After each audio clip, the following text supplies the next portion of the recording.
Dear Patriots, before the news starts, please subscribe to our patriotic channel by clicking the subscribe button. Give us a thumbs up to this video. Don't forget to leave your opinion below in the comments section. Share the news on Facebook and Twitter so you friends see it. Thank you. 59 meat eaters dead, vegan cook writes most revolting lib post yet about Vegas shooting.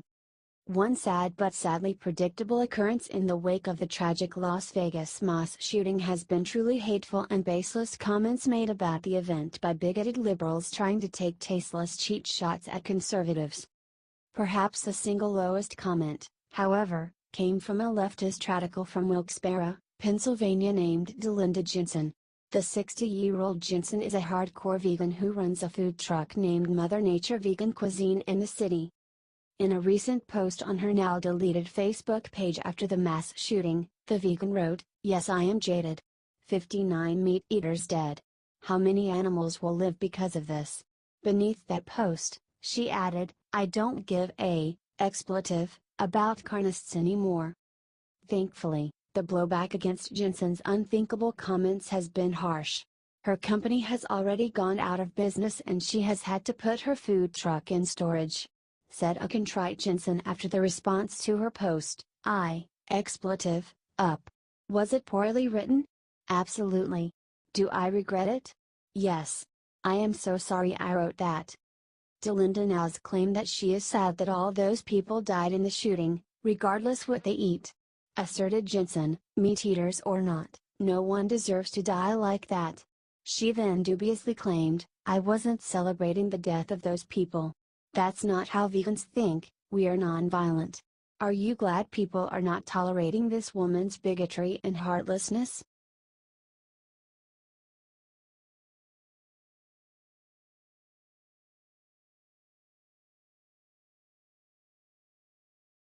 Hysterical Chuck Todd just had a freakout on live TV about guns. He looked ridiculous.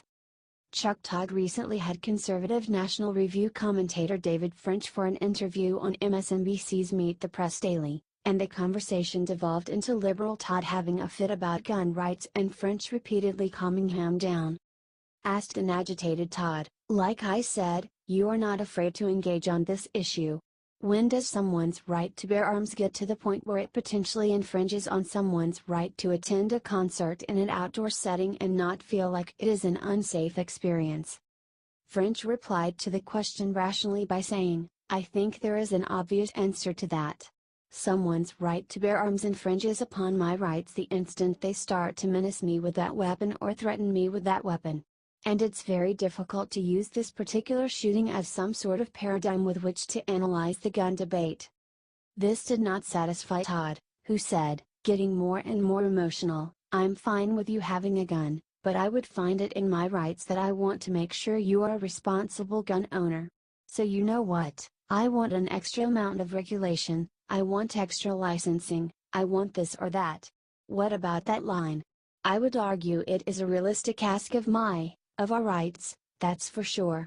French answered him coolly and calmly, stating, "The realistic answer is the present level of regulation that we have, particularly as applied to concealed carry permit holders, gives that assurance.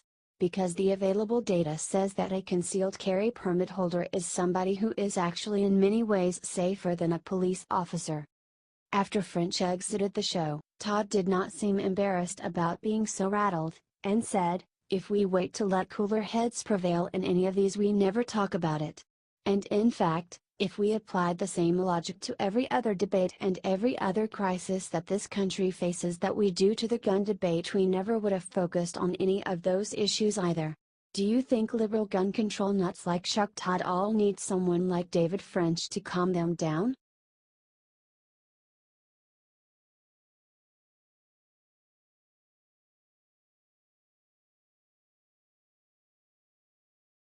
Fake Republican on MSNBC just called all gun owners bad parents. Liberal network MSNBC wants to avoid any real debate about gun rights so they have often been bringing in moderate Republicans to represent the conservative side of the argument. Not surprisingly, many of these rhinos just so happen to support increasing federal control over guns. A classic example of this happened recently when MSNBC host Lawrence O'Donnell brought in self-proclaimed Republican David Frum, who runs liberal bias publication The Atlantic. During his interview, Frum stated that people who keep guns in the house are bad parents.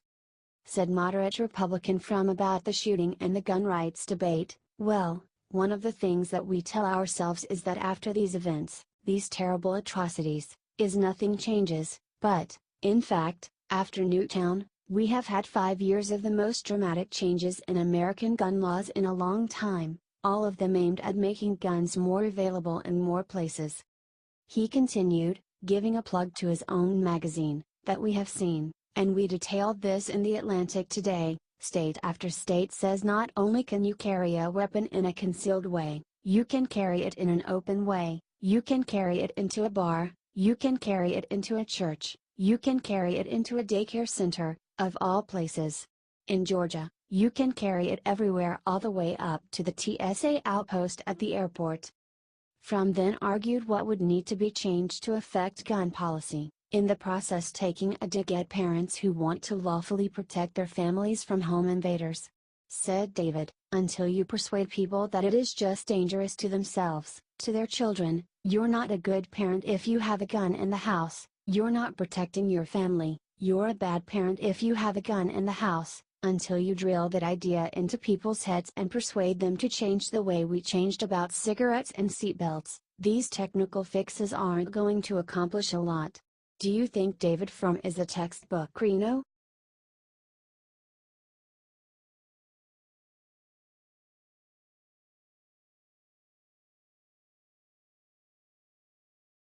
Krauthammer has been missing from Fox News for weeks, the devastating reason why is exposed. You might have noticed that Fox News commentator Charles Krauthammer has been missing in recent weeks. The reason why is very sad. Before we all leave, one quick update. Hundreds of you, literally hundreds, have emailed, tweeted, or posted questions to me about the status of our colleague, Charles Krauthammer, said anchor Brett Baer. Charles had a pre-planned surgery his doctor said he needed. He expected a speedy recovery but ran into some complications post-surgery. He is still in the hospital, making slow steady progress in recovery, said Baer. He desperately wants to come back to the panel as soon as possible. Believe me, I speak to or email with his wife Robbie almost every day. And I share your thoughts and prayers. It will likely be a few more weeks, he said. And yes, he does get to watch his Washington Nationals' first game of the playoffs against the Cubs, tomorrow night, so we're pulling for him. And thanks for asking about his status. He'll be back here soon, I'm sure, said Baer. The Fox News fans have showed their love, hundreds wishing him a speedy recovery. Sending prayers to @Krauthammer, may the Lord watch over him. @BrettBaer #special report, wrote one user on Twitter. I might not always agree with him. But he's a very smart man and his voice is missed. Get well soon, wrote another.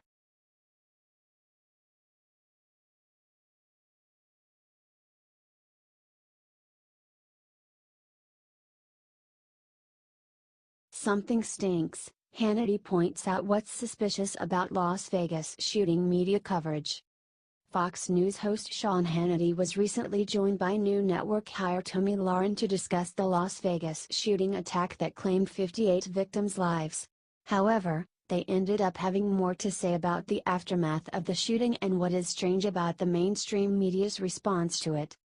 They first addressed how liberals have been attempting to politicize the tragedy by having gun control laws passed before we can have a rational discussion about it. Tomi mentioned about them. To those out there that want to lecture us on gun sense, gun safety, a person who is hell-bent on murdering thousands of people would probably not be concerned with laws. Concurred Sean, if you have evil intentions in your heart, you're gonna find a way. Added Tomi, criminals, terrorists, psychos, they don't obey our laws. They don't care about your gun control. When you have a gun-free zone, you are neutering everyone there. Then Lahren floated a provocative question, asking, here's my question though. Why are we spending all of this time, not us, but others in the news and others in the celebrity sphere, why are they spending so much time analyzing what kind of guns he used, how many he had, She continued, "I want to know more about him and more about his friend. I want to know about the victims and their families." Asked Hannity, "Don't you find there is something off here?" "Really off?" agreed Tommy, "where there's smoke, there's fire." She went on, "Usually in situations like this you know everything about the person. Every Facebook page they've ever been on, everyone they've ever known, and all of a sudden, all we're talking about is the weapons he used and the firearms? No, something stinks. Do you think Hannity and Lauren are right?"